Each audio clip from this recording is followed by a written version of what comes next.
Chapitre 19, où Passepartout voit bien que, même aux antipodes, il est prudent d'avoir quelque argent dans sa poche.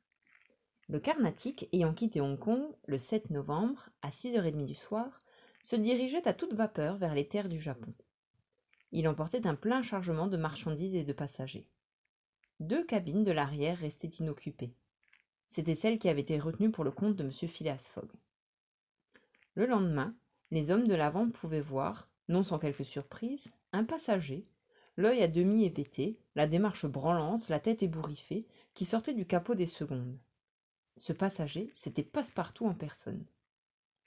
Passepartout se trouvait sur le pont du Carnatic et venait humer à pleine gorgée les fraîches brises de la mer. Cet air pur le dégrisa. Il commença à rassembler ses idées et n'y parvint pas sans peine.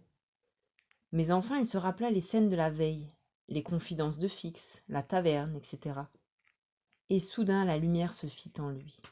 Il se rappela que l'heure du départ du Carnatic avait été avancée, qu'il devait prévenir son maître, et qu'il ne l'avait pas fait.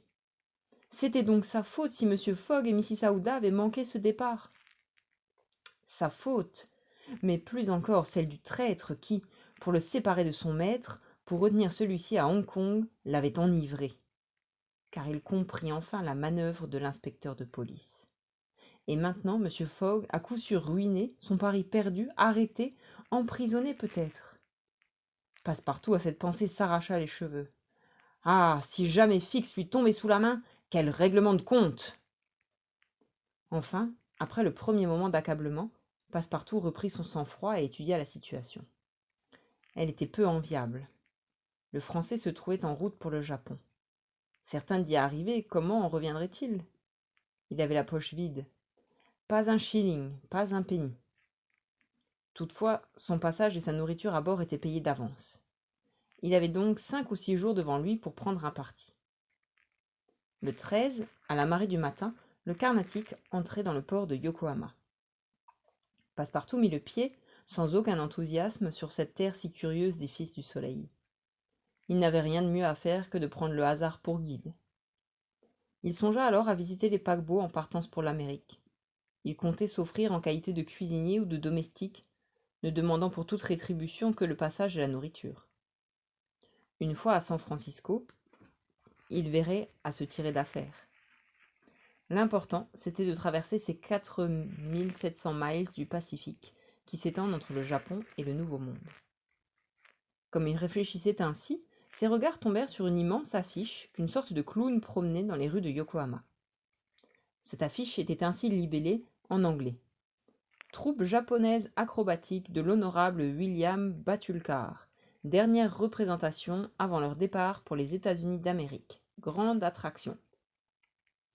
Les États-Unis d'Amérique, s'écria Passepartout. Voilà justement mon affaire. Il suivit l'homme affiche et, à sa suite, il rentra bientôt dans la ville japonaise.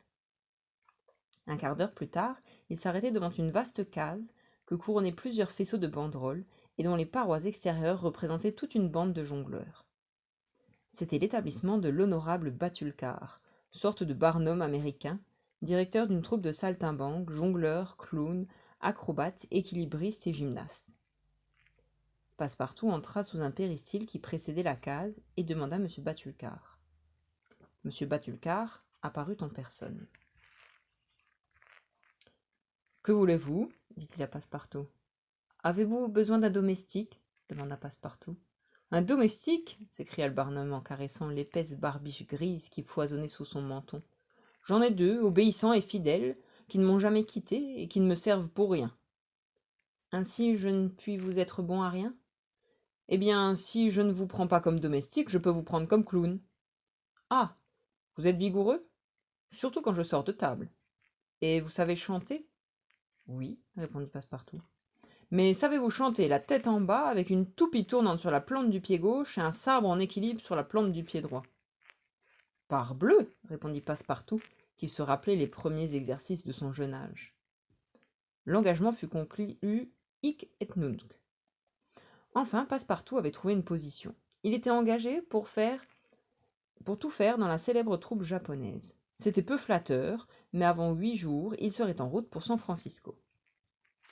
La représentation, annoncée à grand fracas par l'honorable Batulcar, devait commencer à 3 heures. On comprend bien que Passepartout n'avait pu étudier un rôle, mais il devait prêter l'appui de ses solides épaules dans le grand exercice de la grappe humaine. Avant 3 heures, les spectateurs avaient envahi la vaste case. On avait spécialement annoncé au public la pyramide humaine, dans laquelle une 50aine d'acrobates devaient figurer. Or, l'un de ceux qui formaient la base de cette pyramide avait quitté la troupe, et comme il suffisait d'être vigoureux et adroit, Passepartout avait été choisi pour le remplacer. Passepartout entra en scène et vint se ranger avec ses collègues. Tous s'étendirent à terre. Une seconde section d'équilibristes vint se poser sur eux. Une troisième s'étagea au-dessus, puis une quatrième. Ainsi un monument humain s'éleva bientôt jusqu'aux frises du théâtre. Or, les applaudissements redoublaient, et les instruments de l'orchestre éclataient comme autant de tonnerres, quand la pyramide s'ébranla, l'équilibre se rompit, et le monument s'écroula comme un château de cartes. C'était la faute à Passepartout, qui, abandonnant son poste, franchissant la rampe et grimpant à la galerie de droite, tombait aux pieds d'un spectateur en s'écriant « Ah, mon maître, mon maître !»« Vous ? Moi ? Eh bien, en ce cas, au paquebot, mon garçon !»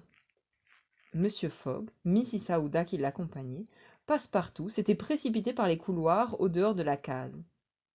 Mais là, ils trouvèrent l'honorable Batulcar furieux, qui réclamait des dommages-intérêts pour la casse. Phileas Fogg apaisa sa fureur en lui jetant une poignée de bank-notes. Et à 6h30, au moment où il allait partir, Monsieur Fogg et Mrs. Aouda mettaient le pied sur le paquebot américain, suivi de Passepartout. Chapitre 20, pendant lequel s'accomplit la traversée de l'océan Pacifique.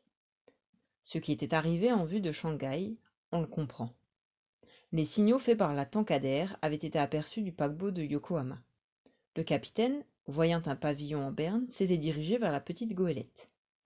Quelques instants après, Phileas Fogg mettait dans la poche du patron John Bunsby 550 livres, 13 750 francs. Puis l'honorable gentleman, Mrs. Aouda et Fix étaient montés à bord du steamer qui avait aussitôt fait route pour Yokohama. Arrivé le matin même, 14 novembre, à l'heure réglementaire, Phileas Fogg, qui devait repartir le soir même pour San Francisco, se mit immédiatement à la recherche de son domestique. Il s'adressa, mais en vain, aux agents consulaires français et anglais, et, après avoir inutilement parcouru les rues de Yokohama, il désespérait de retrouver Passepartout, quand le hasard, ou peut-être une sorte de pressentiment, le fit entrer dans la case de l'honorable Batulcar. Il n'eût certes point reconnu son serviteur, mais celui-ci, dans sa position renversée, aperçut son maître à la galerie. Il ne put retenir un mouvement. De là, rupture de l'équilibre, et ce qui s'ensuivit. Voilà ce que Passepartout apprit de la bouche même de Mrs. Aouda, qui lui raconta alors comment s'était faite cette traversée de Hong Kong à Yokohama, en compagnie d'un sieur Fix sur la goélette, la Tankadère. Au nom de Fix, Passepartout ne sourcilla pas. Il pensait que le moment n'était pas venu de dire à son maître ce qui s'était passé entre l'inspecteur de police et lui. Aussi, dans l'histoire que Passepartout fit de ses aventures, il s'accusa et s'excusa seulement d'avoir été surpris par l'ivresse dans une taverne de Yokohama. Le paquebot faisant la traversée de Yokohama à San Francisco se nommait le Général Grant. C'était un vaste steamer à roues, bien aménagé et doué d'une grande vitesse. Il possédait une grande surface de voilure qui aidait puissamment la vapeur. À filer ses 12 miles à l'heure, le paquebot ne devait pas employer plus de 21 jours pour traverser le Pacifique. Phileas Fogg était donc autorisé à croire que, rendu le 2 décembre à San Francisco, il serait le 11 à New York et le 20 à Londres, gagnant ainsi de quelques heures cette date fatale du 21 décembre. Pendant cette traversée, il ne se produisit aucun incident nautique. M. Fogg était aussi calme, aussi peu communicatif que d'ordinaire. Sa jeune compagne se sentait de plus en plus attachée à cet homme par d'autres liens que ceux de la reconnaissance. 9 jours après avoir quitté Yokohama, Phileas Fogg avait exactement parcouru la moitié du globe terrestre. En effet, sur 80 jours mis à sa disposition, M. Fogg en avait employé 52, et il ne lui en restait plus que 28 à dépenser. Mais il faut remarquer que si le gentleman se trouvait à moitié route seulement, il avait en réalité accompli plus des 2 tiers du parcours total. Quel détour forcé, en effet, de Londres à Yokohama. Mais maintenant la route était droite, et Fix n'était plus là pour y accumuler les obstacles. Il arriva aussi que, ce 23 novembre, Passepartout éprouva une grande joie. On se rappelle que l'entêté s'était obstiné à garder l'heure de Londres à sa fameuse montre de famille, tenant pour fausse toutes les heures des pays qu'il traversait. Or, ce jour-là, bien qu'il ne l'eût jamais ni avancé ni retardé, sa montre se trouva d'accord avec les chronomètres du bord. Passepartout ignorait ceci. C'est que si le cadran de sa montre eût été divisé en 24 heures comme les horloges italiennes, il n'aurait eu aucun motif de triompher, car les aiguilles de son instrument, quand il était 9 heures du matin à bord, auraient indiqué 9 heures du soir, c'est-à-dire la 21e heure depuis minuit. Si Passepartout triompha, cela se comprend de reste. Il aurait bien voulu savoir ce que Fix aurait pu dire s'il eût été présent. Or, où était Fix en ce moment? Fix était précisément à bord du général Grant. En effet, en arrivant à Yokohama, l'agent, abandonnant M. Fogg, s'était immédiatement rendu chez le consul anglais. Là, il avait enfin trouvé le mandat. Qu'on en juge du désappointement du détective, le mandat devenait inutile. Le sieur Fogg avait quitté les possessions anglaises. Soit, se dit Fix, après le premier moment de colère. Mon mandat n'est plus bon ici. Il le sera en Angleterre. Ce coquin a tout l'air de revenir dans sa patrie, croyant avoir dépisté la police. Bien, je le suivrai jusque-là. Son parti pris, il s'embarqua aussitôt sur le général Grant.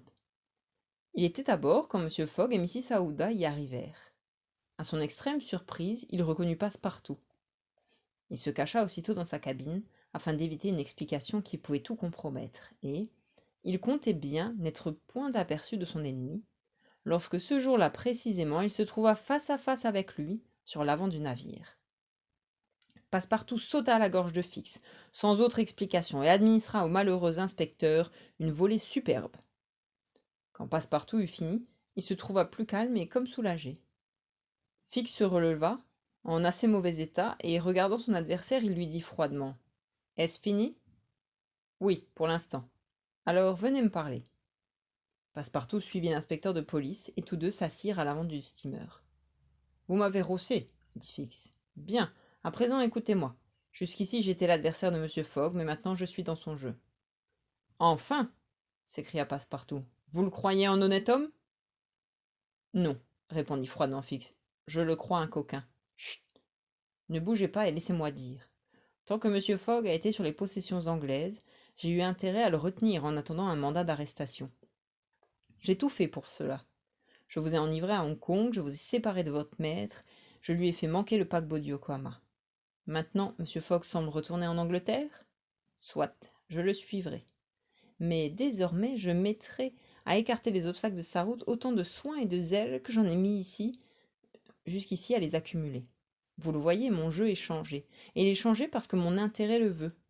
J'ajoute que votre intérêt est pareil au mien, car c'est en Angleterre seulement que vous saurez si vous êtes au service d'un criminel ou d'un honnête homme. Passepartout avait très attentivement écouté Fix, et il fut convaincu que Fix parlait avec une entière bonne foi. « Sommes-nous amis » demanda Fix. « Amis ? Non, » répondit Passepartout. « Alliés ? Oui. »« Convenu, » dit tranquillement l'inspecteur de police. 11 jours après, le 3 décembre, le général Grant arrivait à San Francisco. M. Fogg n'avait encore ni gagné ni perdu un seul jour.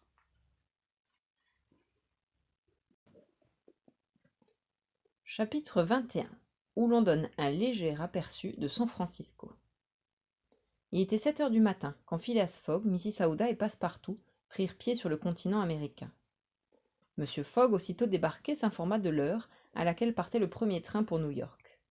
C'était à 6 heures du soir. M. Fogg avait donc une journée entière à dépenser dans la capitale californienne. Il fit venir une voiture pour Mrs. Aouda et pour lui.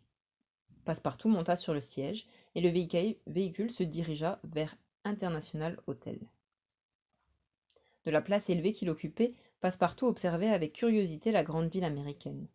Larges rues, maisons basses bien alignées, et sur les trottoirs encombrés, non seulement des Américains et des Européens, mais aussi des Chinois et des Indiens. Le restaurant de l'hôtel était confortable. M. Fogg et Mrs. Aouda s'installèrent devant une table et furent abondamment servis. Après déjeuner, Phileas Fogg quitta l'hôtel pour se rendre au bureau du consul anglais afin d'y faire viser son passeport. Sur le trottoir, il trouva son domestique qui lui demanda si, avant de prendre le chemin de fer du Pacifique, il ne serait pas prudent d'acheter quelques douzaines de carabines ou de revolvers. Passepartout avait entendu parler des Sioux et des Pawnees, qui arrêtent les trains. M. Fogg répondit que c'était là une précaution inutile, mais il le laissa libre d'agir comme il lui conviendrait. Puis il se dirigea vers les bureaux de l'agent consulaire. Phileas Fogg n'avait pas fait 200 pas que, par le plus grand des hasards, il rencontrait Fix. L'inspecteur se montra extrêmement surpris. Fix ne pouvait qu'être honoré de revoir le gentleman auquel il devait tant, et ses affaires le rappelant en Europe, il serait enchanté de poursuivre son voyage en une si agréable compagnie. M. Fogg répondit que l'honneur serait pour lui, et Fix, qui tenait à ne point le perdre de vue, lui demanda la permission de visiter avec lui cette curieuse ville de San Francisco. Voilà donc Mrs. Aouda, Phileas Fogg et Fix flânant par les rues. Puis ils revinrent à l'International Hotel. Là, Passepartout attendait son maître, armé d'une demi-douzaine de revolvers poignards à 6 coups. Quand il aperçut Fix en compagnie de M. Fogg, son front s'obscurcit. Mais Mrs. Aouda, ayant fait en quelques mots le récit de ce qui s'était passé, Passepartout se rasséréna. Évidemment, Fix n'était plus un ennemi, c'était un allié. Il tenait sa parole. Le dîner terminé, un coach fut emmené qui devait conduire à la gare les voyageurs et leurs colis. À 6h moins un quart, les voyageurs atteignirent la gare et trouvaient le train, prêt à partir.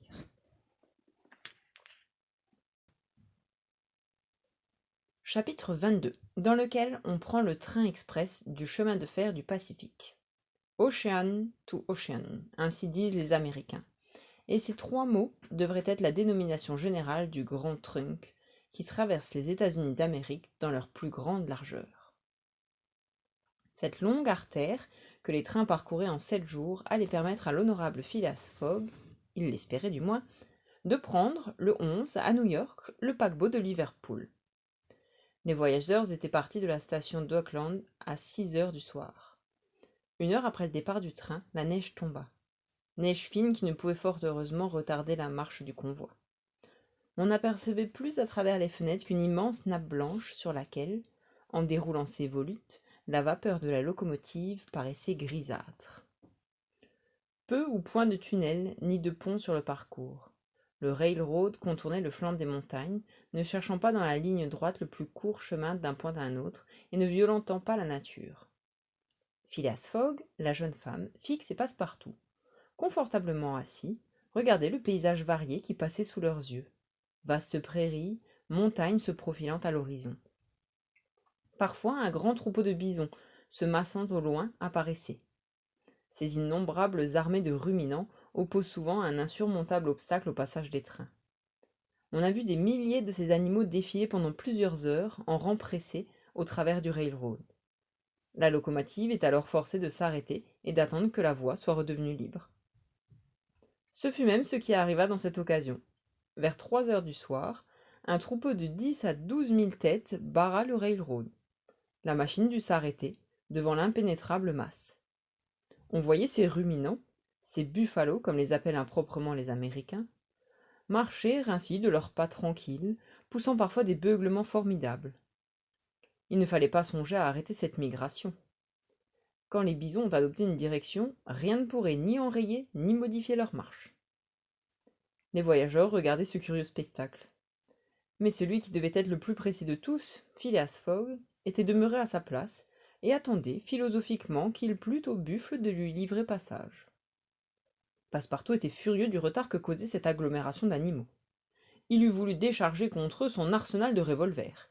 « Quel pays !» s'écria-t-il. « De simples bœufs qui arrêtent des trains, pardieu ! Je voudrais bien savoir si M. Fogg avait prévu ce contretemps dans son programme. Et ce mécanicien qui n'ose pas lancer sa machine à travers ce bétail encombrant. » Le mécanicien n'avait point tenté de renverser l'obstacle, et il avait prudemment agi. Il eût écrasé sans doute les premiers buffles attaqués par l'éperon de la locomotive, mais si puissante qu'elle fût, la machine eût été arrêtée bientôt. Un déraillement se serait inévitablement produit, et le train fût resté en détresse. Le mieux était donc d'attendre patiemment, quitte ensuite à regagner le temps perdu par une accélération de la marche du train. le défilé des bisons dura 3 grandes heures, et la voie ne redevint libre qu'à la nuit tombante.